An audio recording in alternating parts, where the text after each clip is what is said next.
Your Royal Highness, the events marking the 50th anniversary of VE Day have tended to overshadow the fact that the war wasn't yet over. Japan actually didn't surrender until August the 14th, 1945. Can you recall the events of that day?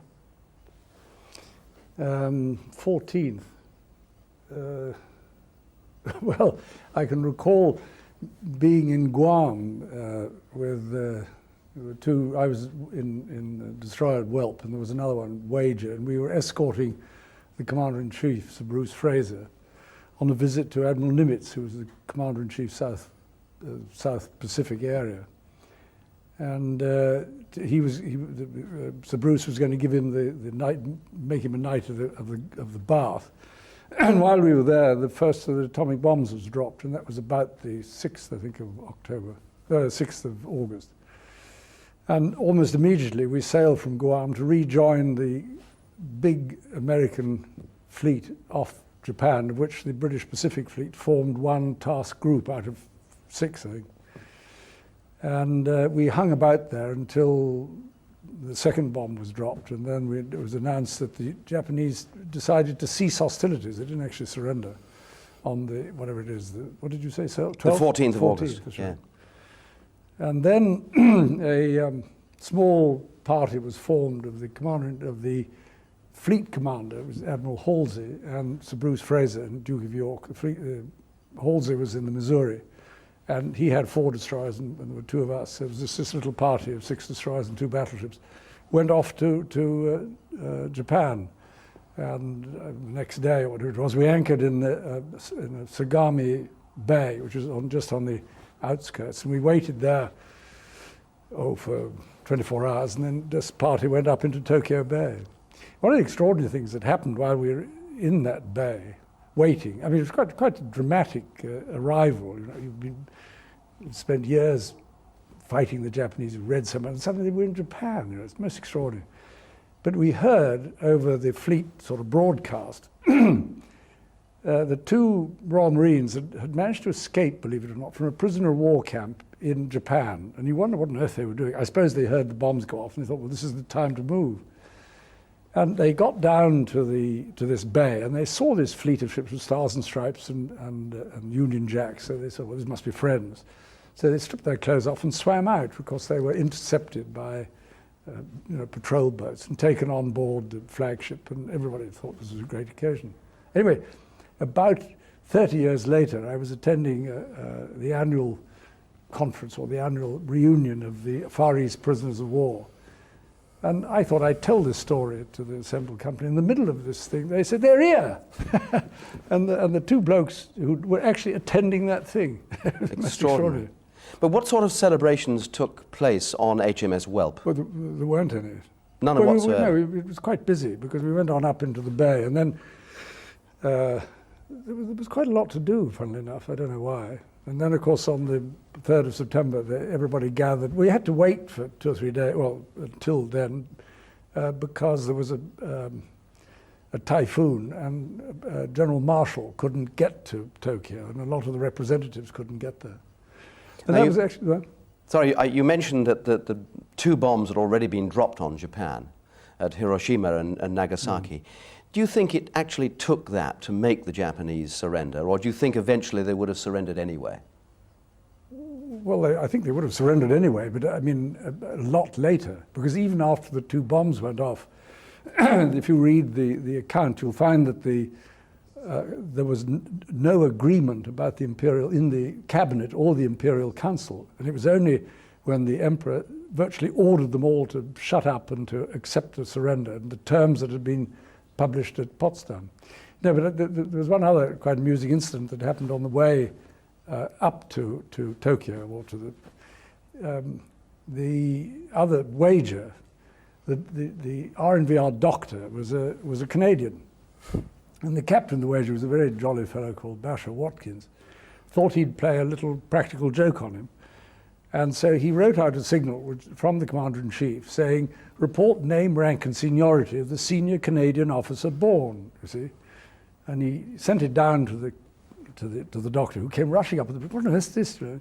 Well, he said, I expect they want somebody to sign for Canada, and there aren't anybody here, so they probably chose, I imagine that's what it's for. And eventually, after they all had a great laugh, and so it was all over. To the captain's horror, about an hour later, a signal arrived from the Duke of York saying, report name, rank and seniority of senior Canadian officer aboard. And of course he didn't know what to do. So the first thing he did was he sent for this ship's Bible, and then he sent for the doctor. And he put his hand on the Bible, he showed him the signal, he said, I swear this is true. And then unfortunately, well, for him, a Canadian more senior Canadian officer appeared. But this Canadian doctor, in spite of that, was invited over to the Missouri to witness the surrender.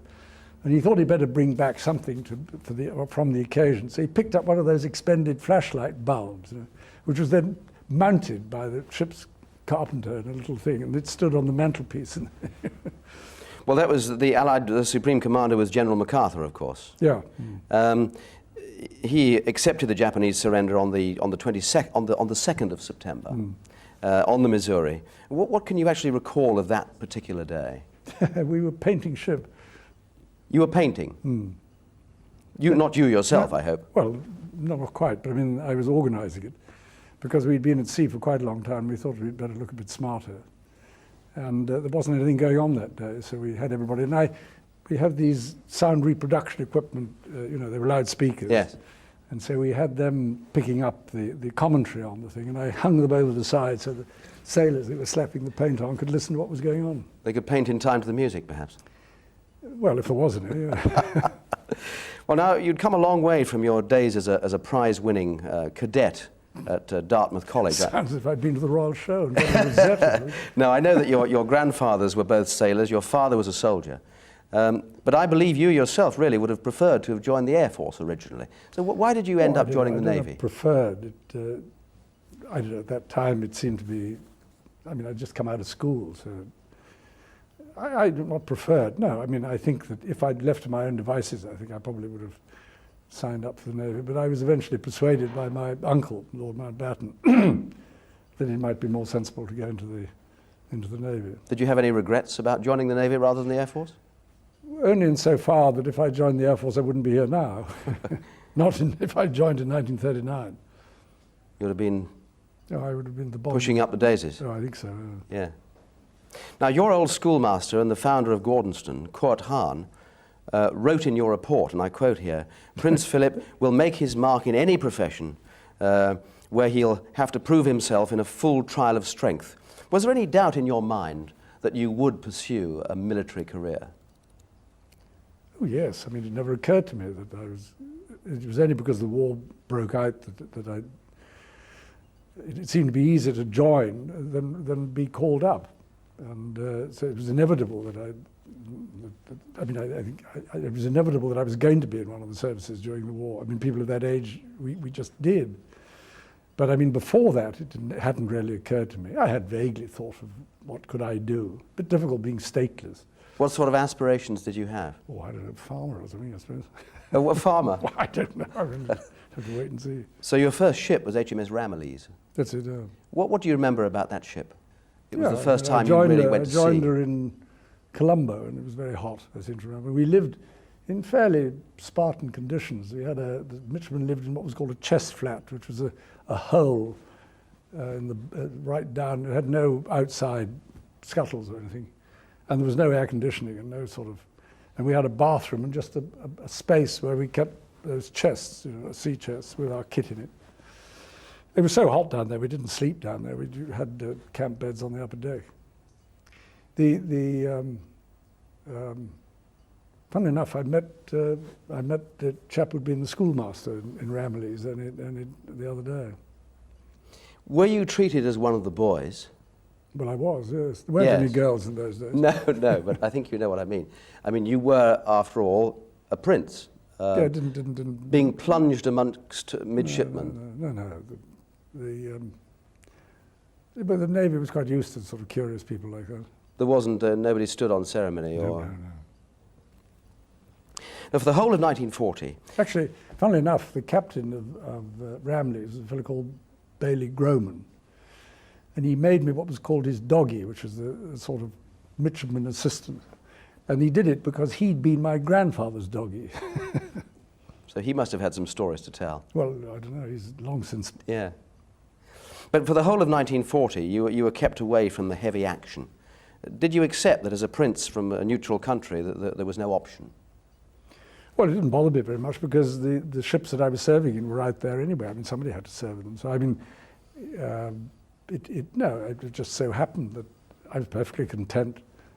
I would have gone up, I suppose. I was moved out of Ramley's when she went to the Mediterranean. I was moved out of Kent when she went to the Mediterranean. And then I went to Shropshire. And then when the Italians invaded Greece, then they sort of lifted the ban, and I was sent to join Valiant in Alexandria. What kind of ship was Valiant? Well, she was another First World War battleship, but she'd been through a major refit just before the war, and instead of having 6-inch batteries, she had 4.5-inch turrets, which acted as anti-aircraft turrets. So they had 3 of these on each side. She was in the Battle of Jutland, I think. What do you remember about her?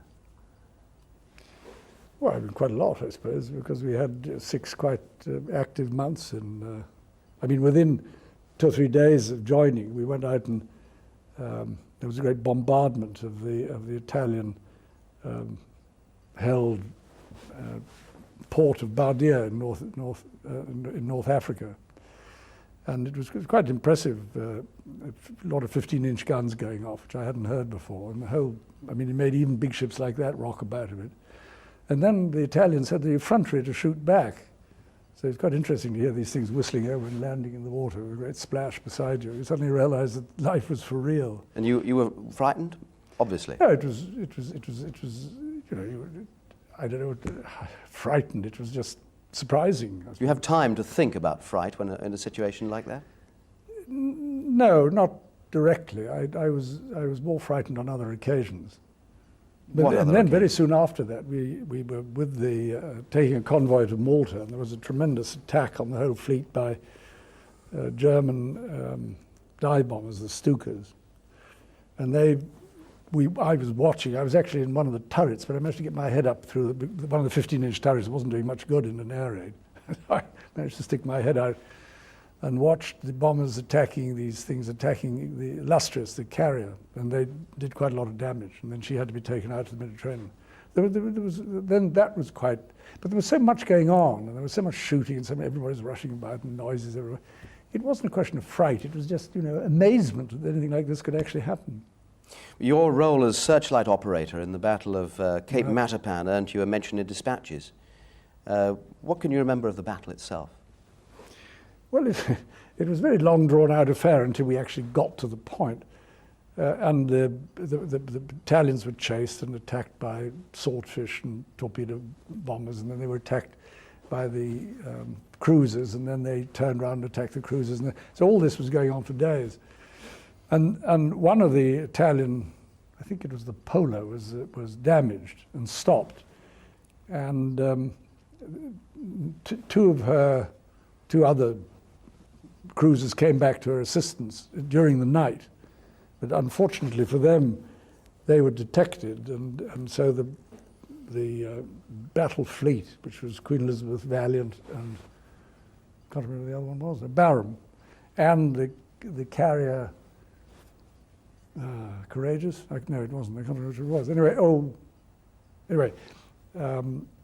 we ploughed on to where we thought these cruisers were going to be. And Valiant actually had a rather rudimentary radar and picked up these echoes, which were stationary, and so we assumed that's who they were. But I got an indication what direction to point the searchlights, and they said, well, illuminate. So I switched the things on, but I suppose she had a good chance. I actually found a cruiser. Are you sure you're not being modest now? Well, there was not much else to do. It was a very strange sensation because it's pitch dark. You suddenly turn on these enormous searchlights, huge things. You see this beam shooting out. It was a very calm night. And it picked up. We were so close. I mean, we can't have been more than about 2,000 yards or something. And the beam wasn't big enough to cover the whole cruiser. And so somebody said train right or something and there was another cruiser. And And with that, everybody started shooting, whereupon they didn't really need much illumination after that.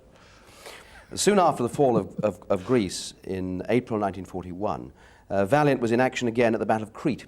This time, the Luftwaffe had a real field day. Can you tell me what happened? Well, it was part of the, I suppose people were trying to evacuate the British troops from Crete, the last ones to come out. So we weren't particularly involved in that. I mean, we were milling around some distance, or you could see Crete, but it was some distance away. And there was general sort of usual confusion. Everybody was shooting and airplanes were flying about. And we were, I think it was then, no, I think it was the day after Matapan that we were hit by two bombs, one forward and one aft. How close in succession? Well, it was one stick of bombs, and they went sort of diagonally across the ship, and one hit on the quarterdeck, and the other one just missed the forward. But the whole ship bent like that with the explosions, and actually bent sufficiently for some of the hatches down below to be jammed. So several people rang up and said, "Please, can you get a tin opener? We'd like to get out." You know. But everybody was, I mean, it was, you know, usually people, airplanes flying around, people shooting, everybody shouting, clouds of smoke. And So panic as well? No. It was all fairly controlled, but anti-aircraft fire wasn't highly accurate. And there was so much flying about that it was difficult to follow what was going on. And all the damage was done to cruisers and destroyers, really. We didn't, we were lucky, I think, really, to escape. But how badly did it actually damage the ship? I mean, did you have to... Oh, no, at Crete we weren't damaged at all. This happened the morning after Matapan. Yes, but when these bombs hit, did it really disable the vessel vastly? No, absolutely not. No, it made no difference at all. Only one chap was killed, and he was extremely unlucky. I mean, a big box was blown off a bulkhead and just hit him. Is it possible to recall any of the emotions that were felt when you were under attack? No, I don't think so. I mean, there's so much to do. You know, you're so occupied that and everybody knows what they're doing. It's very difficult. You can't sort of sit back and say, well, what do I feel like today? You know? No. I know it's a favourite question. Everybody says, what does it feel like to do this? What does it feel like to do that? I mean, what does it feel like to do this? Well, I don't know. I wonder whether I'll be asked in many, many years' time. You can't actually train for this, though, can you? Oh, yes, you could do, yes. In fact, there's an awful lot of simulator training goes on, particularly now. And there were simulators during the war. So if you went into the anti-aircraft school, for instance, we had all the noises and all the sort of... So you got used to it. Your uncle, Lord Louis Mountbatten, lost his ship, HMS Kelly, in the Battle of Crete. Was that a major blow for the Navy's morale? Well, an awful lot of ships were lost. I mean, yes, he wasn't the only one. But particularly with Lord Louis on board, high profile. No, I don't think so. I think if anybody was lost, it was... But there was a completely different atmosphere in those days because people accepted that sort of loss. It was part of the fortunes of war. I mean, we didn't all have counsellors rushing around every time somebody let off a gun. You know, so, oh, you all right? You know, are you sure you haven't got some ghastly phobia or whatever it is? He just got on with it. I saw him when he came back to Alexandria because he was picked up, and I always remember because he'd been swimming about for quite a long time in water. So his eyes were sort of bright orange, well, sort of not orange, sort of red with the salt. Colour. No, from the oil in the water. But everybody got back to work again very quickly. Did being involved in the battles of Matapan and Crete change your outlook on life? I mean, young men are notorious for thinking, oh, well, it'll never happen to me. But in fact, it did happen to you. No. I mean, I think we all took it as being part of the business. What were you doing fighting if you weren't going to fight? Coming through any kind of military action must galvanize spirits, though. I mean, were there great feelings of camaraderie with the tension, perhaps waiting for the next encounter? It's terribly difficult to know. I mean, once you were in the routine, you were always going out on some operation, coming in again. And I think the having followed the events that led up to Matapan before we went to sea, knowing that we were going to get involved or hoping to get involved, was people said, "Well, I don't want to be a hero," you know, but it was all rather sort of childish. But I mean, people just got on with it. And by the time you appear to have built up a reputation as a man of action who didn't really stand on ceremony, your journey home to the UK by a coal-fired ship, troop ship, for instance, do you remember the Chinese stokers going on strike, jumping ship at Puerto Rico? Yeah. What happened? They went on strike and left. And then they called, there weren't very many passengers on board, as a matter of fact. But I think there were 3 RN midshipmen and 1 merchant navy apprentice. We'd managed to transship at Durban, and we hoped to get home quicker. In fact, we didn't really, but we pulled in at Puerto Rico to refuel. And so we were asked to volunteer, so we went down and did some coal trimming. I got a certificate from the Canadian Pacific saying that I'd qualified as a coal trimmer, but I've lost it, needless to say. Hard work? It was quite hard work, yes. Lost a few pounds in weight now. I really likely, yeah. Why did they go on strike in the first place? I have no idea. I wasn't paying much attention. We then went on to Newport News, and where I managed to, with the 3 of us, managed to hire a car and drive up to Washington, which was quite funny. We were in white uniforms and drove back through the pouring rain and had a flat tire just before we got back to Newport News. And of course, trying to change a tire in the rain in white uniform left us looking pretty scruffy. What did you do in Washington? I just walked around and had a look. And when you were there, what was the American attitude towards you? British naval officers, I mean, there was no covering it up, you were in uniform. Yes, but I think there were so many uniforms, and Washington's a very cosmopolitan place. I don't think anybody noticed, frankly. Well, in 1942, you joined HMS Wallace for convoy duty off the east coast of Britain. A very, very different role altogether, having been in action so much in the Mediterranean. Was this a bit of an anticlimax for you? Oh Lord, no. I mean, the North Sea was a very active place. E-Boat Alley, I think it was called. Yeah, well, that's off the Norfolk-Suffolk coast, yes. But we used to start with convoys in the Firth of Forth at Methil, and then take them down to Sheerness, and we'd spend a night in Sheerness, and then pick up another one and take it back again. But they advanced at about 6 knots on average, and as the tide was 5 knots, it wasn't really we didn't get anywhere very fast. And then at night, there were usually alarms about E-boat attacks, so we had to rush around and fire star shell. And I don't think we really had a serious encounter with E-boats. I mean, I think I saw one the whole time I was there. Was it frustrating for you then, having been in so much action in the Mediterranean? It seemed a bit quiet. No, absolutely. No, not at all. No. I mean, we were much nearer. Don't forget, that's very close to the French and German coast. Aircraft could fly out very easily, and did. And there was bombing over this country. They came over the whole time. There were E-boats coming out. No, it was much more in the front line. Within a few months, you were promoted to first lieutenant. First of all, I was promoted to lieutenant because I joined as a sub-lieutenant.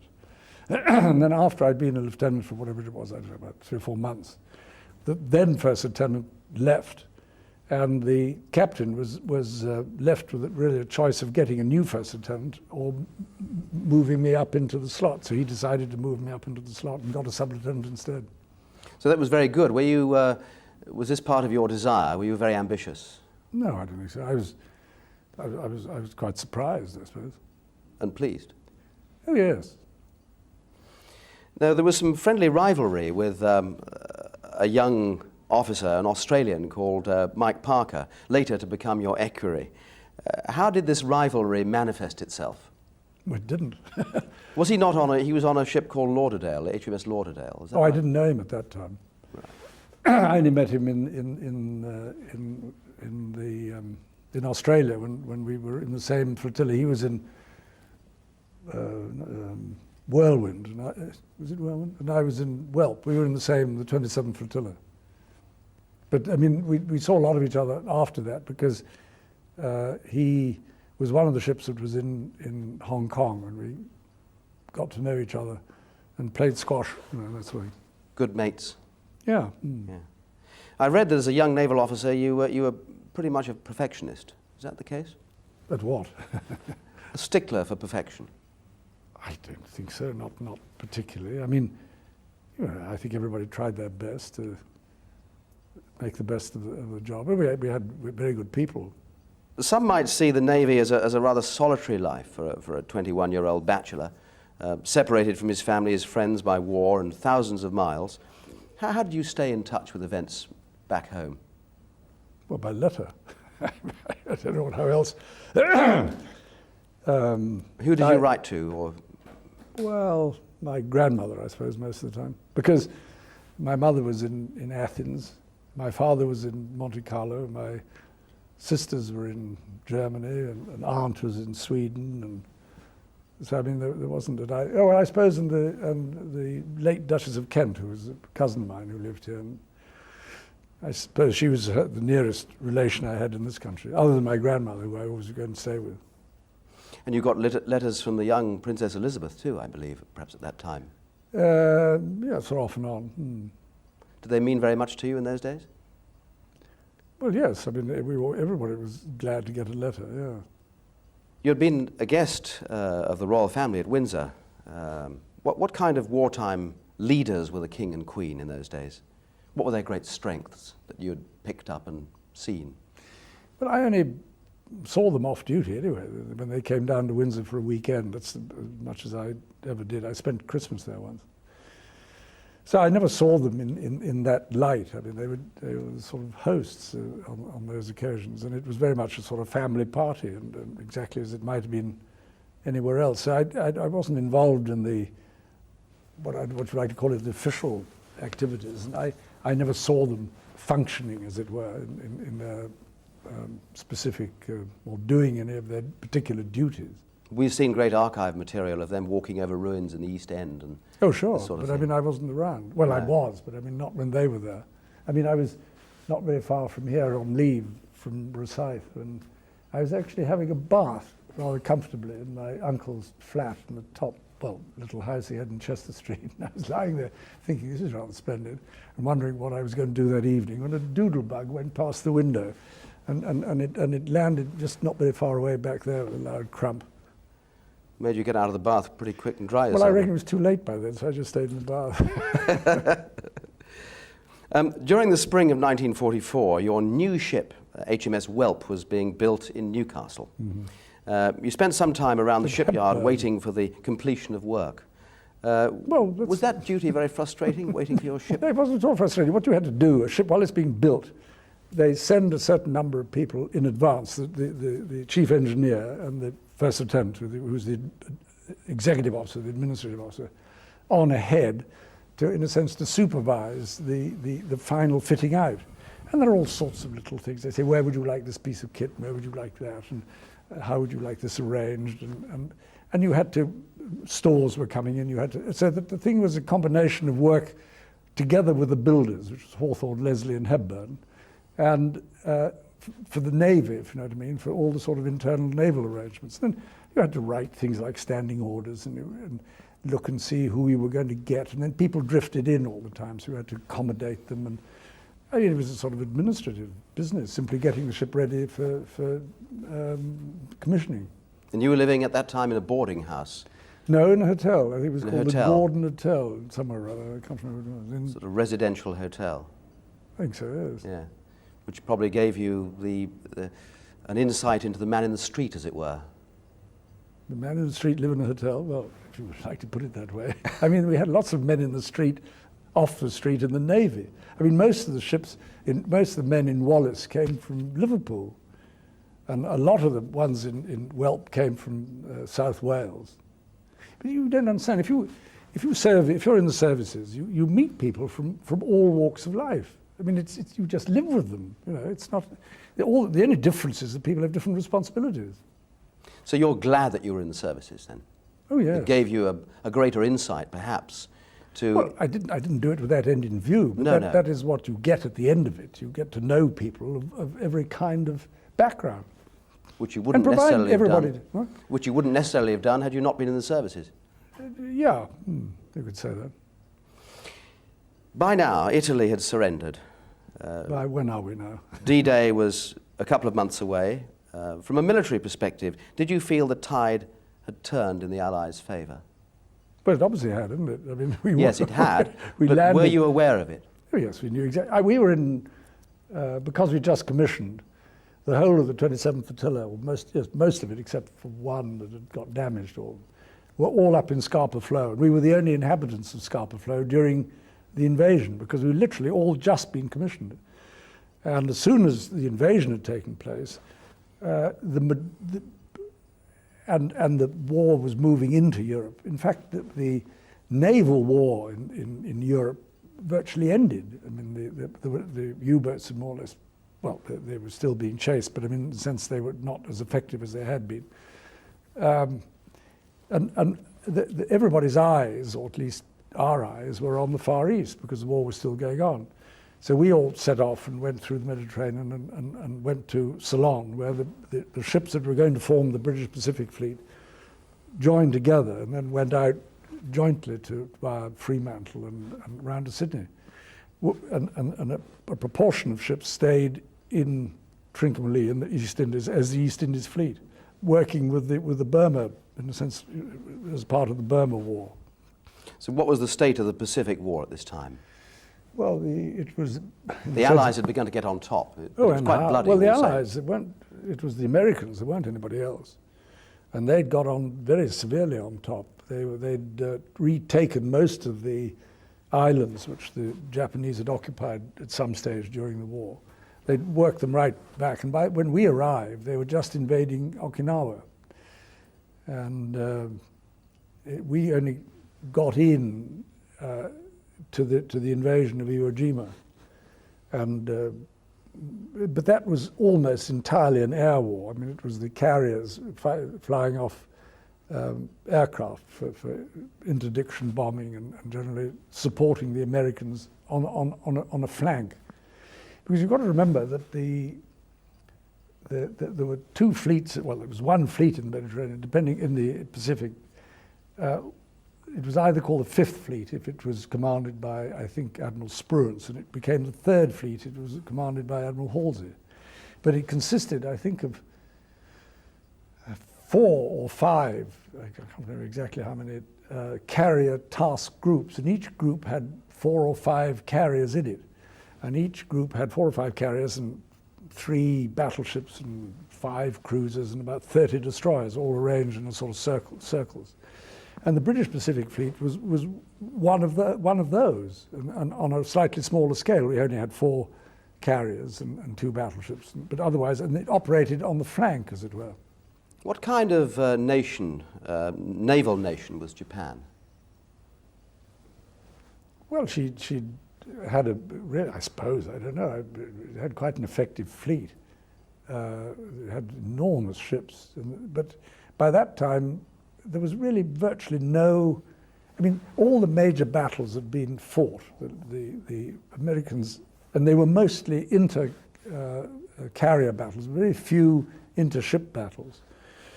And there were a few inter-ship battles, but most of the major Japanese units had actually been sunk by then.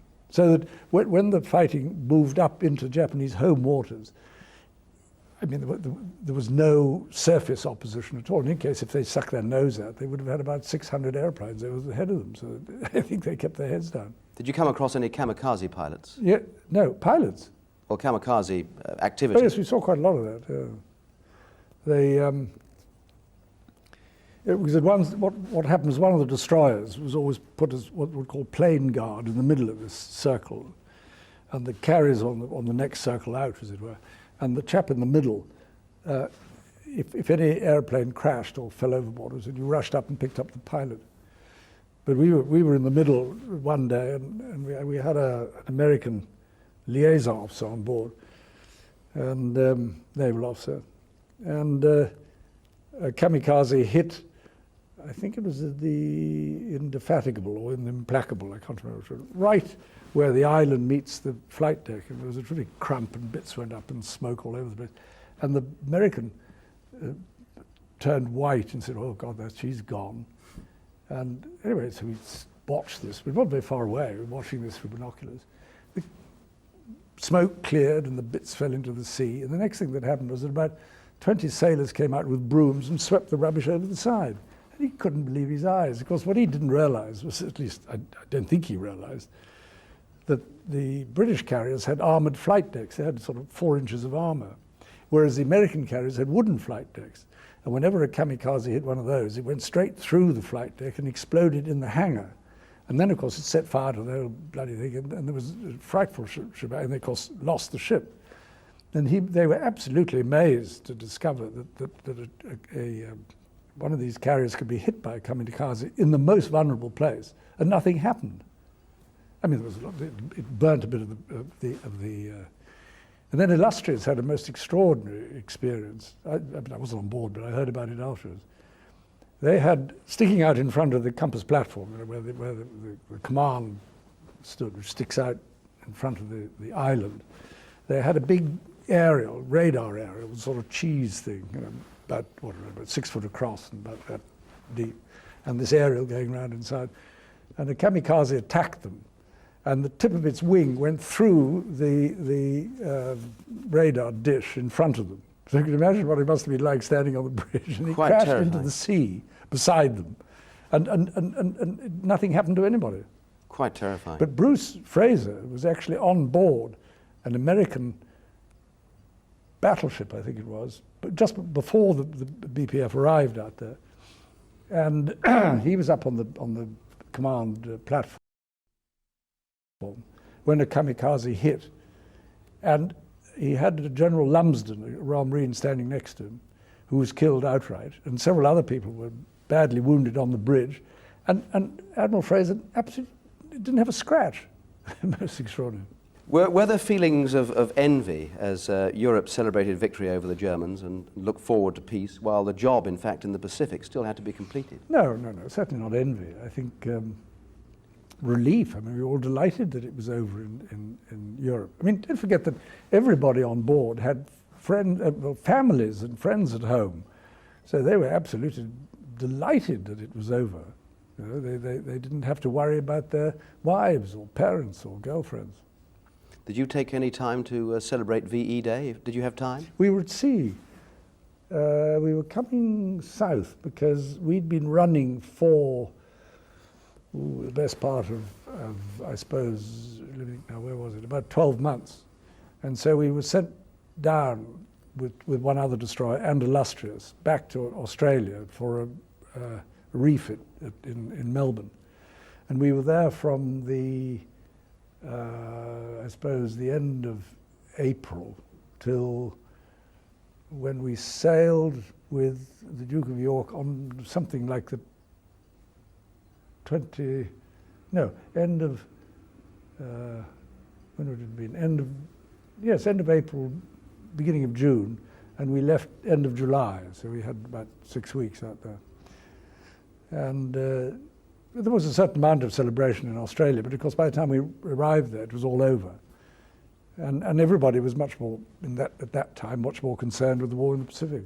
You talked about friends and family and this sort of thing. Was Princess Elizabeth able to communicate in her letters the relief that Britain felt? Life of me, I can't remember what she wrote in her letters. But they were numerous, obviously. No, not particularly. She was quite busy too, don't you forget. Yes, exactly. Do you think the veterans of the Far East are given enough credit for the way they conducted themselves in wartime? By whom? Or are they overshadowed, in fact, by European forces? Well, speak for yourself. Well, you say by historians, I really meant. Not that I'm a great historian. It depends what history you read. I mean, if you read an account of the war in the Far East, they get full credit for what they did. Some people obviously were more interested in the war in Europe, and some people were interested in the war in the Far East. I think, I mean, everybody had their nose to the grindstone in the sense that you didn't stand around discussing things as if you were attending an editorial conference or something. You mentioned Australia and the Australians. With the benefit of hindsight, how would you assess the performance of the Allied fighting forces in the Pacific? Oh, they of course had been at it very much longer in the Pacific. I mean, they were fighting in Borneo and in the Solomons, and both their navy, the ships and soldiers, and they had a very, very rough time, and they were fighting under extremely difficult conditions, tropical conditions, jungle conditions, and they acquitted themselves brilliantly. And the New Zealanders also in the Solomons. It was a very, very difficult war against the Japanese, and they did extremely well. I mean, there was no one ever doubted, and there were, of course, several Australian ships were part of the British Pacific Fleet as well. How did the war years shape your character? No idea. Who were the major influences on your life during these years?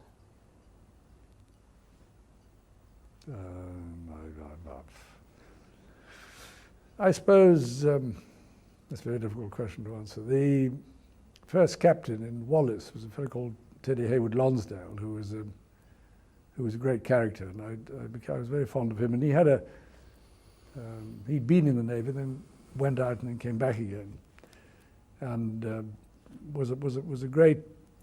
I mean, he was a great gentleman and leader, and I think had a very considerable influence over the way people behaved on board. I suppose. I mean, all the sort of people you served with had an influence on you. You know, whether they were the captains. Captain Norfolk, for instance, he was a commander then.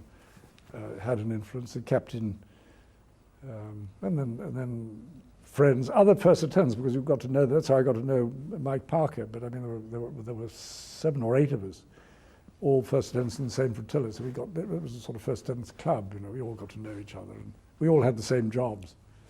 Of all the ships you sailed in, does one particular one stand out as being your favourite? Well, what do you mean during the war, or at all? Yes, during the war. Well, I suppose I spent longer in Whelp than in any other, and I was first lieutenant, second in command, in a sense, from beginning to end. So, yes, that was probably, and it took me all the way from Scapa Flow to Tokyo and back again. Your final job in the war on HMS Whelp was to transport prisoners of war. Yes. What sort of condition were they in? Well, to get it straight, what we did was, in the days when we were waiting for Marshall to arrive in Tokyo, Bruce Face had organized for the light fleet carriers to fly off their aircraft and come into Tokyo to collect prisoners of war, and he got that agreed that they would be evacuated even before the surrender. So we spent a few days close inshore collecting boatloads they were in fact naval prisoners, and ferried them out to the light fleet carriers, which were quite, because it's an enormous place, Tokyo Bay, which were anchored some way away.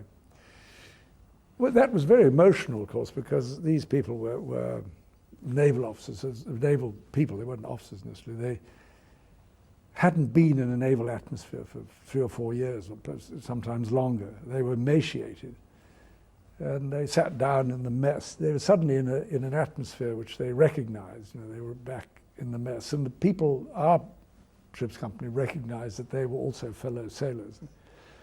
And so we gave them a cup of tea. But I mean, it was an extraordinary sensation, because they just sat there, and both sides, I mean, our own and them, I mean, just tears pouring down their cheeks. I mean, they just drank their tea. They really couldn't speak. It was the most extraordinary sensation. And it caused, I mean, it affected everybody. But mind you, once that was over, you know, you collected another lot, and it was not quite so, it affected quite so much the second time. But we did it, for about 2 days, I suppose. Can you understand the feelings of these men nowadays when they still find it impossible to forgive and forget? Oh yes, I mean, I think that I think it's very silly of people to say that these individual people should somehow or other be reconciled to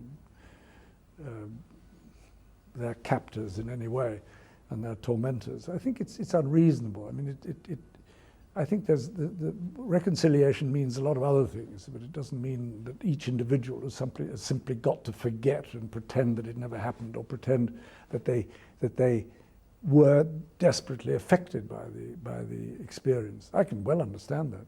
I mean, it's interesting that it didn't happen with the Germans, because in point of fact the prisoners were, in a sense, reasonably well treated. They were treated, they had contact with the Red Cross, they were not exploited, they were not victimized in any way, they weren't tortured, they weren't starved, they weren't sent to forced labor.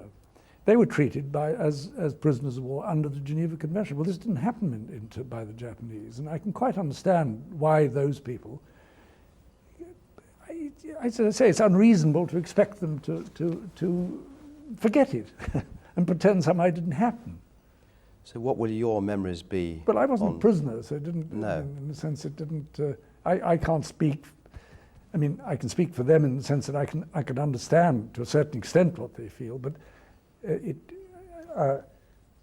I don't feel reconciliation is a problem as far as I'm concerned.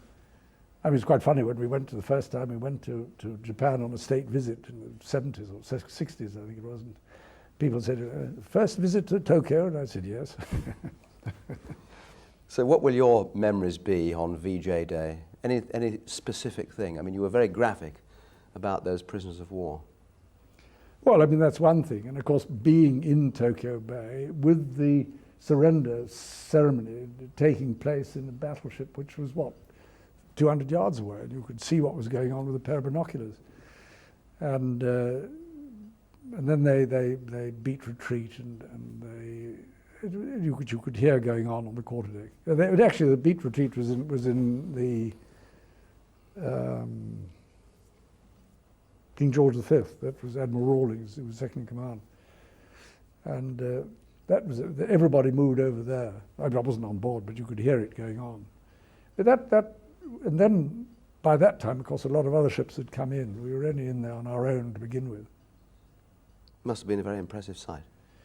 Well, it was a great relief. I mean, it was that wonderful feeling that, and I remember, because from there we went on to Hong Kong.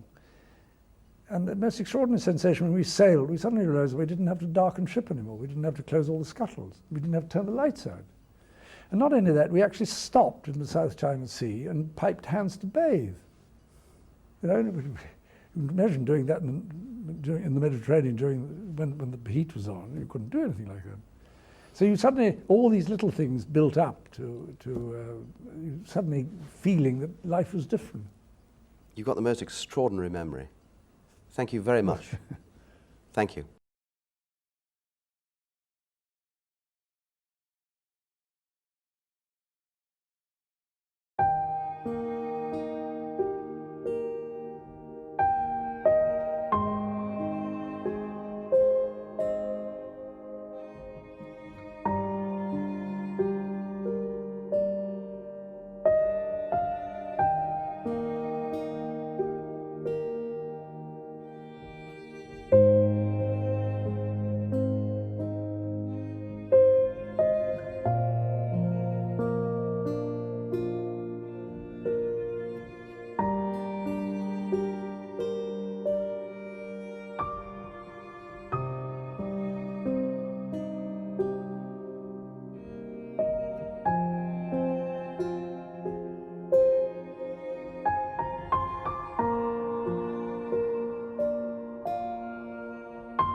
in a Sagami Bay, which was just on the outskirts, and we waited there for 24 hours, and then this party went up into Tokyo Bay. One of the extraordinary things that happened while we were in that bay, waiting, I mean, it was quite a dramatic arrival. You know, you'd spent years fighting the Japanese who read somewhere, and suddenly they were in Japan. You know, it's most extraordinary. But we heard over the fleet sort of broadcast, the two Royal Marines had managed to escape, believe it or not, from a prisoner of war camp in Japan. And you wonder what on earth they were doing. I suppose they heard the bombs go off and they thought, well, this is the time to move. And they got down to this bay and they saw this fleet of ships with stars and stripes and Union Jacks. So they said, well, this must be friends. So they stripped their clothes off and swam out because they were intercepted by patrol boats and taken on board the flagship, and everybody thought this was a great occasion. Anyway, about 30 years later, I was attending the annual conference or the annual reunion of the Far East prisoners of war. And I thought I'd tell this story to the assembled company. In the middle of this thing, they said, they're here! and the two blokes who were actually attending that thing. Extraordinary. But what sort of celebrations took place on HMS Welp? Well, there weren't any. None whatsoever? No, it was quite busy because we went on up into the bay, and then there was quite a lot to do, funnily enough. I don't know why. And then, of course, on the 3rd of September, everybody gathered. We had to wait for 2 or 3 days, well, until then, because there was a typhoon, and General Marshall couldn't get to Tokyo, and a lot of the representatives couldn't get there. And that was actually... Well, sorry, you mentioned that the 2 bombs had already been dropped on Japan at Hiroshima and Nagasaki. Do you think it actually took that to make the Japanese surrender, or do you think eventually they would have surrendered anyway? Well, I think they would have surrendered anyway, but I mean, a lot later, because even after the 2 bombs went off,